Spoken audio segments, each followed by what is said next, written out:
I'm Jordan Hucht from Vision Wealth Partners. Today, I'm very excited to be sitting with Scott Osborn from Davis, Agnor, Rapaport, and Skalny to have a discussion about business mergers, acquisitions, and succession planning. So Scott, first, please introduce yourself and give us an overview of the work you do with the firm. Thanks, Jordan. I'm Scott Osborn with Davis, Agnor, Rapaport, and Skalny. I am a partner in the business transactional group. I routinely represent clients in business succession and M&A activity. So for many business owners, a sale is part of the long-term plan. Can you tell us a little bit about the advice you give business owners in the earlier stages of their life cycle? Sure. I typically ask business owners 3 questions when they come to me talking about an exit of a business. When? When do they want to exit the business? Is it 1 year out? Is it 5 years out? Is it 20 years out? Obviously, the longer that we have to plan for an exit, the better, because you can decrease owner dependence, you can decrease personal guarantees, and you can make all types of plans for preparing for them to exit business. The second question I ask them is how. How much money do you need once you exit the business? You got to keep in mind that business owners are frequently have a lot invested in their business, or it's a lifestyle business. So we'll work with financial advisors such as yourself to understand how much money they're going to need and how will they get that money. And then who is the last question. So who can they actually exit the business with? Is it going to be a management buyout? Is there PE interest or a competitor interest? Or are they going to gift some of their business to a successor or to an heir?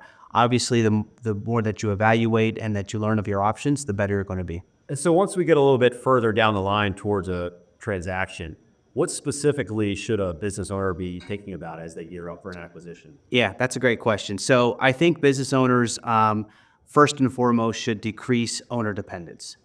So what does that mean? That might mean locking in other personnel that can help run your business so that they can carry on after you exit. That can mean decreasing personal guarantees. For example, if you have a commercial lease agreement where you've personally guaranteed it, that personal guarantee may not go away with the exit. So it's important to kind of decrease the personal guarantees on that front. You're also going to want to lock into key employees, which I won't get into much because I think it's going to be your next question. But you want to make sure that you've got the right people on the bus, on your team, I should say. Yeah, so let's actually spend a little bit more time on that, locking in key employees. Can you tell us a little bit about strategies you see there or what people should be thinking about? So locking in key employees, it's probably one of the most fundamental things you can do for an exit plan. And the reason is you want to have the right people on the bus, as I mentioned. So what we like to do, and we commonly do for clients, is we'll have agreements in place that will align the employee's interest with that of ownership. So what I mean by that? So take a phantom stock agreement, for example, or a transactional bonus agreement. What you're doing is you're going to compensate the employee based on the performance of the company and the growth of the company. So that the more that the company grows, the higher that they get paid. You're aligning their interest because the employee is now incentivized to grow the company with ownership, and then they get paid on it at the end of the day, okay? Then as well, when you typically have an incentive plan, such as a phantom stock or transactional bonus agreement, you will also in turn present to them a restrictive covenant agreement. Have non-compete, non-solicit clause, and that will help protect your business as well on that front. The last thing I should say about this is that oftentimes these agreements will have certain conditions that are tied to getting your bonus or your phantom stock bonus, and some of the conditions will be that they either sign an employment agreement with a buyer or that they help you get over the finish line in the deal. So what's really nice is that you can actually bring these people on board to sell the company, to bring them into the trusted circle beforehand to help you get over the finish line. That's really helpful. Thank you.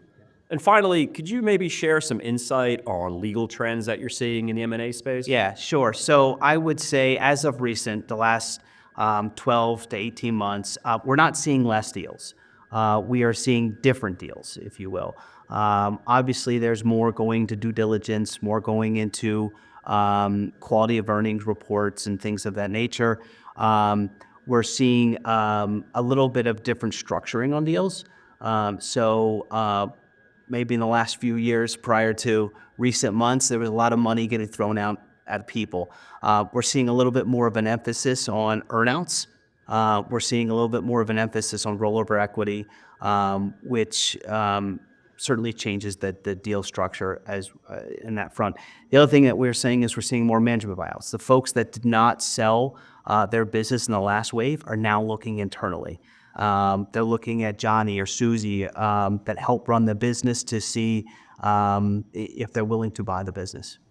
Thanks again, Scott, for joining me today. I think our clients and others can benefit tremendously from this conversation. For more videos on a variety of wealth management topics, head to our YouTube channel. Thanks again for watching. I'm Jordan Hucht from Vision Wealth, your dedicated wealth management partners.